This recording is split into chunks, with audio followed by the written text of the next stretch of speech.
Team USA did what every American expected them to do this summer. They went to Paris and they won gold. Not bronze, not silver, but gold. And we can give a huge hand clap to Noah Lyles. If it wasn't for Noah making the comments that he made when he said that NBA champions are not world champions, technically he's right, but he said world champions of what? Here today. For Monday, August 28th, goes the U.S. track star Noah Lyles. So over the weekend, USA sprinter Noah Lyles completed the 100-meter and 200-meter sweep, winning gold medals at World Championships. However, Lyles ran into some controversy following comments he made after his wins. He just came across as flagrantly ignorant, and that needs to be said. The NBA has established itself as a global iconic brand. The thing that hurts me the most is that I have to watch the NBA Finals and they have world champion on their head. World champion of what? The United States? I mean, I think he's right. And lo and behold, this sent the whole entire internet into a frenzy of endless debates about, are NBA players as good as European players? Can NBA championship teams actually compete in the Olympics or in the World Cup and bring home the gold? Just endless hypothetical conversations that we will never ever in our lifetime see actually materialize. We won't see this happen. But it did cause LeBron James, Stephen Curry, and Kevin Durant to suit up. Our guys just finished fourth, of course, in the FIBA World Championships, and reportedly, LeBron James is now leading the charge to recruit several American superstars to join Team USA for the Paris Olympics next summer. Reportedly interested are Anthony Davis, Kevin Durant, Steph Curry, Jason Tatum, Devin Booker, Chris Paul, to name only a few. And reportedly, Team USA is recruiting Joel Embiid, now an American citizen. In back-to-back gold medal games, 98-80. But it wasn't just Noah comment. World champion of what? It was actually us going to the World Cup and losing to Germany. Gets to Schroeder, he throws it up, and the Germans have done it! They have stunned the United States in the semifinals! Tonight, we just didn't bring it how we wanted to. That was a better team for the whole 40 minutes. Yeah, we're expected to win. I guess year in and year out, we're expected to win just because of the history that USA Basketball has had. We obviously didn't come to play, ready to play from the start, but that's the opinion from the outside. This team is very worthy of winning a championship, and we just didn't get it done. But these games are difficult. This is not 1992 anymore. On three, right? 1, 2.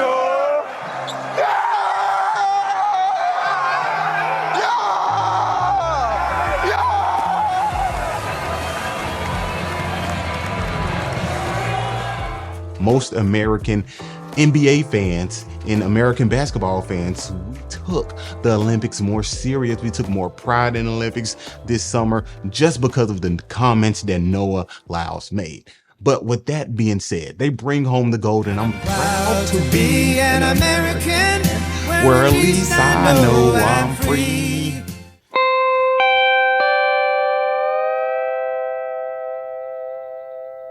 Before we jump into actual basketball stuff, I feel like it'll be good to address the opening ceremony of the Olympics this year. It wasn't like 2008 in Beijing, which was phenomenal.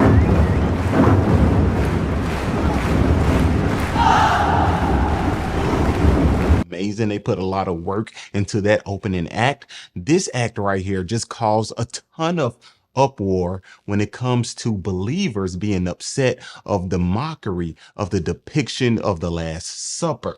And some people argue and say this is Dionysus, the goddess of wine, has nothing to do with the Last Supper. So disregard that. We are not trying to mock your God. We are not trying to mock your religion. And this caused believers and non-believers and people who despise Christianity to call believers weak for not standing up for their faith, or standing up for Christ, or standing up for the God who they devote their lives to. They just let whoever, I mean, anyone mock their religion and they don't retaliate. And now you have Muslims who are tweeting and saying things like, hey, Christians, stand up for yourself. They will never do this to Islam. They will never do this to Muhammad because they know we will fight back. And that's not my take on it. They don't do it to Islam, Muhammad, Buddha, or any other faith group because that faith group is not the foundation of the truth. So the foundation of the truth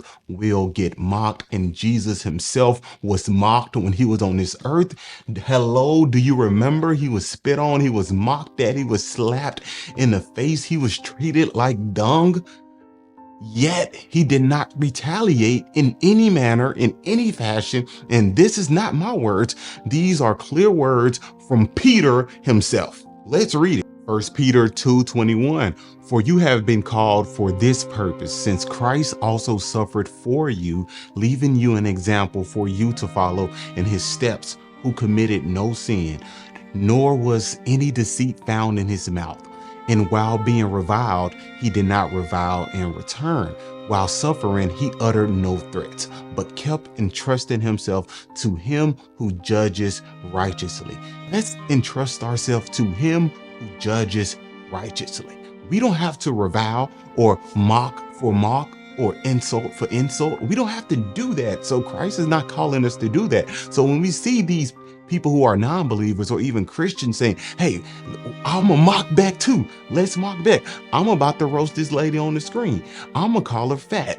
I'm gonna call her this. I'm gonna call her that. I'm about to flame her, put her on the grill and flame her up.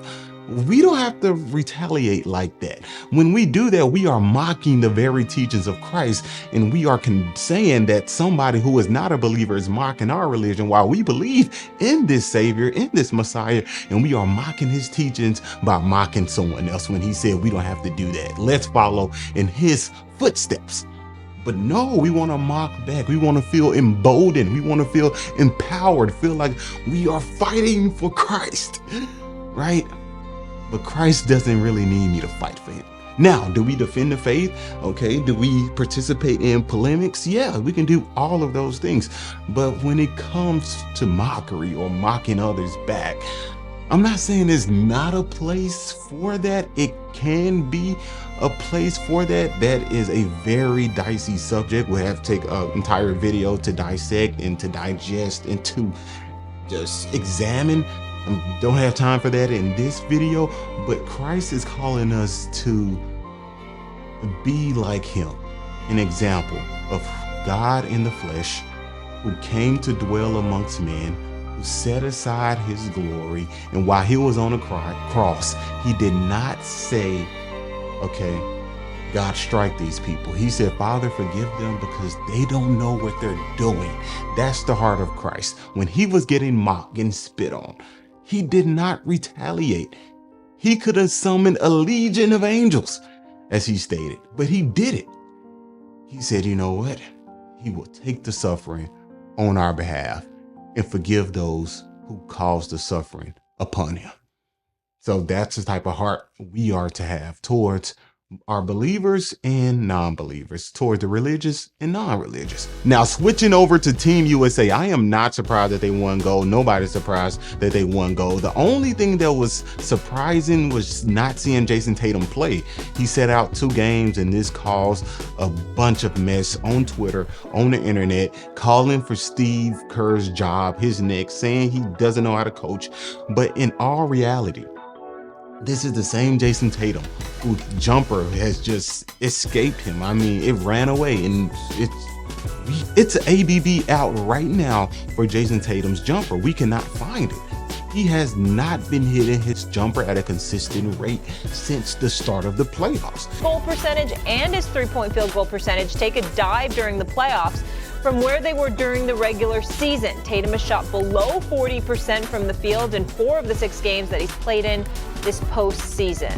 All right, SA, you're up first. Are Tatum's shooting woes a cause for concern for you? Yes, it is. I understand that I do need to be more efficient. I do need to shoot the ball better. I would not disagree with anybody on that. Playoffs, and that carried into the Olympics. He was 0 for 14 from 3. When he gets opportunities on the court, when he gets those little minutes, he doesn't make much out of those minutes. Therefore, he doesn't get any playing time on Team USA. And yes, could he have got great playing time? He could have, but somebody like Devin Booker, who bought into his role, when they needed him to play defense, he played defense at a high level. I can say that Devin Booker was probably the second best defender on that team outside of Drew Holiday. Okay, he was hounding guards. He was staying in front of guards. And if you need him to knock down a big shot, he's able to knock down a big shot. I'm not taking Devin Booker out and subbing in a Jason Tatum just because he's a first-team All-NBA player and he won an NBA championship. Just because you win an NBA championship and you're a first-team All-NBA player doesn't mean that you deserve a starting spot or 10 minutes in the first quarter or to play 30 minutes throughout this every single game. You don't get that. Nobody's obligated to give Jason Tatum 30 minutes. And I feel like from the selfish standpoint, many Boston Celtics fans and many Americans were saying, mainly Boston Celtics fans, that Jason Tatum, he's a All NBA first team player, and previous NBA players are saying the same thing. But Jason Tatum seemed like he wasn't ready. Did he perform well in the last run for the Olympics? Yes, he was the second leading scorer on the team behind Kevin Durant. He was playing exceptional. He was playing at a great level. If we had that Jason Tatum this year, he would have started. He would have took some minutes from Devin Booker. But when you have a guy like Devin Booker who's defending at a high level, who's making clutch shots, who can knock down a three, who can get into the basket, who can get out and score in transition, and just play his role at a high level, in that system, he fit well. I'm not subbing him out and putting Jason Tatum in and try to find minutes for Jason Tatum to mess up the continuity I already have with Devin Booker on the floor. So Jason Tatum is not entitled. Nobody is obligated to give him 30 minutes just because he's first team All NBA or just because he won an NBA championship. That doesn't grant you a spot, minutes on Team USA. It doesn't. Now, Jason Tatum, he should be the face in 2028, him or Anthony Edwards, Devin Booker. Those are the three main guys we will see in 2028. But Tatum jumper just escaped him. He hasn't been consistent from the three, from the mid-range. He's not knocking down any jumpers since the start of the postseason up until the Olympics and even the exhibition games. Jason Tatum just didn't have a great summer. I don't know what happened to his jumper. I'm dumbfounded right now because I'm a huge Tatum fan. I am one of those guys who were saying that Tatum is a top 5 player in the NBA. And I stand by that. Tatum is a top 5 player in the NBA. And just because you're a top 5 player doesn't mean if your shot is not going or you're not beneficial to the team in this moment, in this structure, the way the team is set up, it doesn't mean that you're not a top 5 player. It's just on this team, you're not a top 5 player. But in the NBA in general, when you are playing for the Boston Celtics and Kevin Durant is playing for the Suns, LeBron is playing for the Lakers, and Stephen Curry is playing for the Golden State Warriors, yeah, I can put you in that top 5, top 7 category. I truly can. But as Americans, people were saying, not Americans, let me not put this on all Americans, but Boston Celtics fans were saying that Tatum should get more minutes. And if Tatum doesn't get more minutes, I want Team USA to lose. So you want the whole country to fail just because this one individual isn't getting any minutes. Individualistic mindset in America. We just think about self. We think about my guy. We think about my team. We don't think as a collective. Okay, I cannot imagine France or Germany or any other country in this world that would say, hey, because the guy that I'm rooting for isn't playing, I want the whole country to fail. I want the country not to even win a bronze medal. You know what? I don't want them to win anything. I hope they lose. I hope the best player gets injured. That's asinine. If you want your own country to fail just because one guy, just one individual, isn't getting any minutes. And he's not getting any minutes because Steve Kerr has a personal vendetta against the Boston Celtics or against Jason Tatum. I mean, didn't Steve Kerr beat the Boston Celtics in the NBA Finals? So it shouldn't be any personal vendettas towards Jason Tatum at all. Only thing Jason Tatum cannot do is put the ball in the basket this summer. That's why he didn't get any minutes. Let's be honest. I would love to see a 6'8" Tatum on the court, running up and down, guarding 6'3" guards, because he's a great defender too, getting to the basket and knocking down the corner three when he needs to knock down the corner three, or the three from the left or the right wing, or from the top of the key, just for Tatum to be somewhat efficient. And he wasn't. That's why he didn't get any minutes. But Drew Holiday, top defender, played amazing. Devin Booker played amazing. Bam fitted. He just meshed well with his team. He did. I mean, just a great defender. Bam hit more threes than Jason Tatum. Never in my life would I never would have thought I'd mention those words or say those words and even formulate that sentence that Jason Tatum made less threes than Bam. That's crazy. That's absolutely insane. Yeah. But this team was a great team.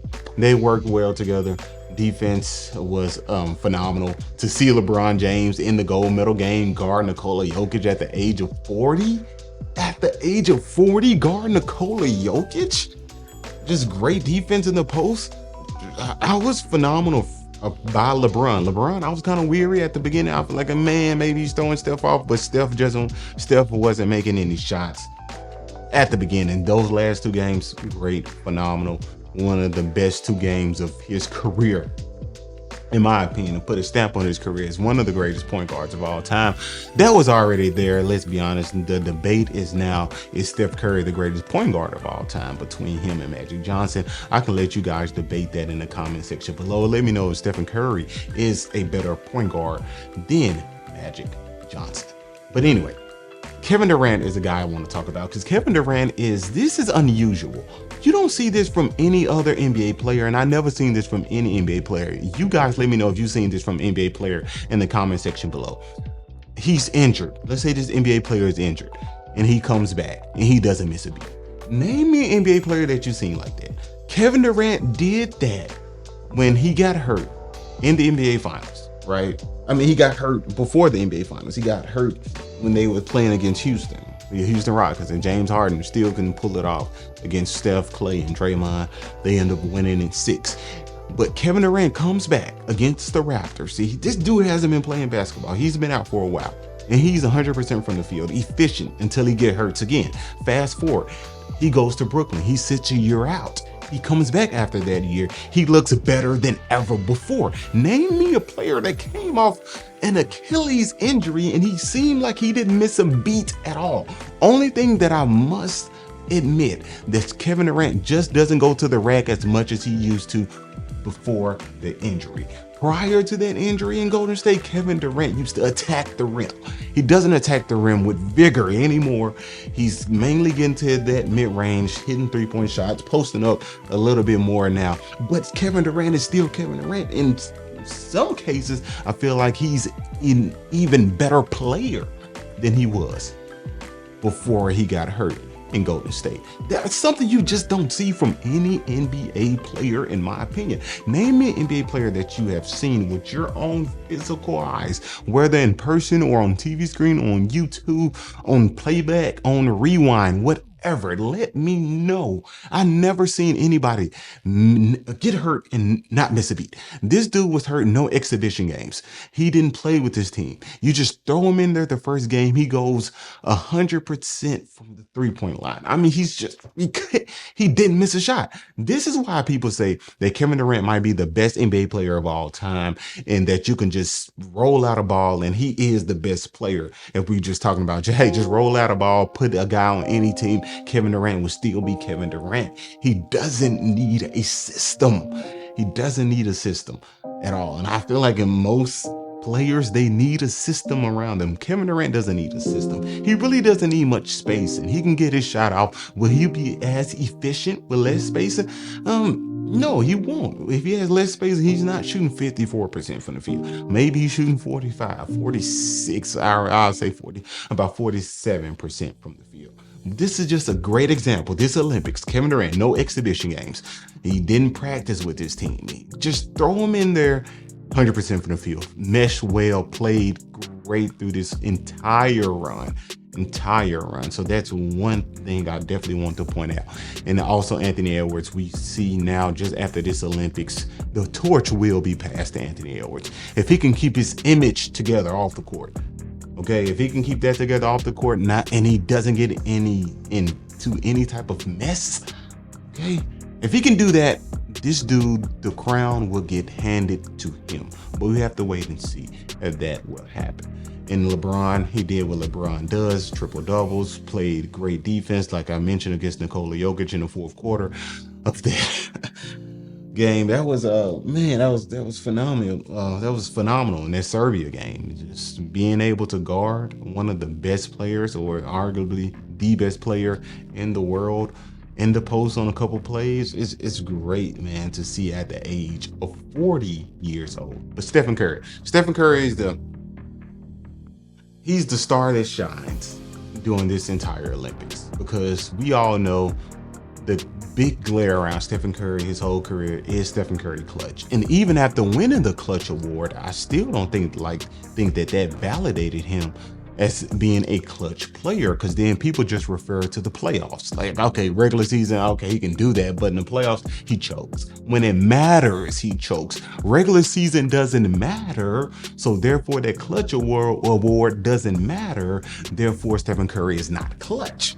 No, I don't think that's true at all. We saw Stephen Curry show up in big moments this Olympics, the last two games, Serbia game, and especially that game against France, just to be able to close it out 3 after 3 after 3. Like, those are clutch plays. Clutch plays are not just the last second shot. Oh, buzzer beaters. Stephen Curry is 0 of 30 on his final shots, on his final attempts. But clutch is more than just the last 3 seconds. Stephen Curry, every big shot they made, he made. They made, he made. So that's a ton of pressure, because it's like, hey, they're making shots, so I have to make this shot to keep the momentum and not break the momentum. And when you saw France miss a shot, the momentum is broken, and Stephen Curry hits another big shot. So just to see him be clutch on one of the biggest stages, the Olympics, was great to see. It truly was. But this was one of the best teams put together, with the three-headed monsters, Stephen Curry, LeBron James, and Kevin Durant. This will be the last time that we see these guys play together outside of All-Star Game. All-Star Game doesn't count. We all know that. So let's not take this for granted because Jason Tatum didn't get any minutes. Let's not do that. Let's enjoy that we saw Stephen Curry, LeBron James, and Kevin Durant team up and get golden pairs. Something we won't ever see again. And they did it in a spectacular fashion with triple doubles, amazing shooting from the field, clutch plays, and just moments that we will never, ever forget. Until next time, guys. Peace.